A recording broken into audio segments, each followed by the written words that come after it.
Assalamualaikum warahmatullahi wabarakatuh. Perkenalkan, nama saya Helen Sundari dengan NRP 24/2021-056. Di sini saya di kelas AA dengan tahun ajaran 2021-2022. Di sini saya akan mempresentasikan judul paper yang telah saya pelajari, yaitu daerah rawan bencana geologi gerakan tanah dalam arahan kebijakan mitigasi Kabupaten Ciamis. Nah, apa yang disebut dengan gerakan tanah? Gerakan tanah adalah perpindahan massa tanah atau batu pada arah tegak, mendatar atau miring dari kedudukan semula. Gerakan tanah mencakup dengan gerakan rayapan dan aliran maupun longsoran. Gaya penahan umumnya dipengaruhi oleh kekuatan batuan dan kepadatan tanah. Nah, di sini gerakan tanah seringkali menimbulkan bencana pada daerah pemukiman dan bahkan menimbulkan korban jiwa. Nah, gerakan tanah sering terjadi pada daerah gugus vulkano muda seperti di daerah Jawa Barat, terutama di Kabupaten Ciamis. Secara empirik, gerakan tanah di daerah Nasol merupakan kerusakan yang tinggi pada daerah pemukiman kelerengan dan sangat membahayakan pemukiman menempati di kelerengan yang lebih rendah. Bencana di Kabupaten Ciamis adalah gerakan tanah yang merupakan ancaman terdepan pada saat penggantian musim hujan dan musim panas. Kabupaten Ciamis terdiri dari perbukitan serta daratan yang memungkinkan terjadinya berbagai jenis ancaman dan memiliki potensi ancaman bencana yang tinggi. Kabupaten Ciamis pernah terjadi bencana gempa bumi, tsunami yang dikit, tanah longsor, banjir, dan kekeringan, bencana lainnya. Permasalahan yang dialami Kabupaten Ciamis berasal dari dua faktor manusia, yaitu dengan kondisi topografi yang didukung dengan kondisi musim yang mengenai dua musim, yaitu musim hujan dan musim panas, bisa menimbulkan kondisi tanah yang subur dan stabil.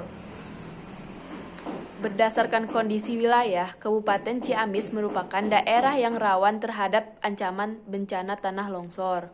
Nah, apa yang disebut dengan tanah longsor? Longsor merupakan salah satu jenis gerakan massa tanah atau batuan, ataupun percampuran keduanya, yang menuruni atau keluar lereng akibat dari terganggunya kestabilan tanah dan batuan penyusunan lereng tersebut, atau terjadi gerakan yang bisa menimbulkan longsor. Nah, gerakan tanah di RT 15 dan RT 16 RW 04 di Dusun Desa Nasol, Kecamatan Cikoneng, curah hujan yang tinggi mengakibatkan kandungan air di dalam tanah meningkat sehingga tanah menjadi jenuh air, bobot massa tanah bertambah, ikatan antar butir tanah mengecil yang mengakibatkan lereng menjadi tidak stabil. Nah, di sini ada gambar yang menunjukkan tebing yang merupakan gerakan tanah di bahu pada jalur Nasol Ciamis yang mengancam pemukiman di bawah tebing. Nah, ini gerakan yang merusak tanah. Nah, di sini ada lantai rumah warga yang menimbulkan kerusakan dan dinding warga yang retak. Nah, upaya yang dapat dilakukan guna untuk mengidentifikasi daerah rawan bencana geologi gerakan tanah sebagai dasar arahan mitigasi di Kabupaten Ciamis adalah perencanaan ruang memiliki tujuan untuk menghasilkan penggunaan ruang yang efisien, termasuk diantaranya meminimasi risiko bencana. Penataan ruang dapat menjalankan peran penting dalam penetapan rencana yang pemanfaatan ruang yang aman dari dampak bencana alam. Karena setidaknya dalam penataan ruang yang sudah dimunculkan kriteria lokasi rawan bencana alam dan sebaran lokasi kawasan kritis dan kawasan berisiko bencana alam. Nah, kesimpulannya didasari bahwa perencanaan tata ruang berbasis kebencanaan perlu terintegrasi dengan alat-alat penggunaan risiko bencana lainnya. Nah, berdasarkan arah kebijakan penanggulangan bencana di Kabupaten Ciamis, dapat dirumuskan pilihan tindakan sesuai dengan kebijakan, strategi, dan program prioritas penanggulangan bencana untuk masing-masing tahapan, yaitu prabencana, tanggap darurat, dan pemulihan rekonstruksi.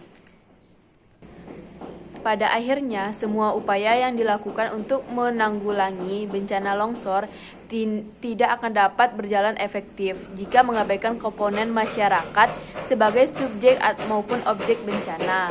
Maka, pemberdayaan masyarakat dengan cara pembekalan pengetahuan yang diperlukan bencana sangat diperlukan, sehingga mereka mampu mengenali ancaman bahaya tersebut. Sekian presentasi dari saya. Mohon maaf apabila terdapat kesalahan. Wassalamualaikum warahmatullahi wabarakatuh. Terima kasih.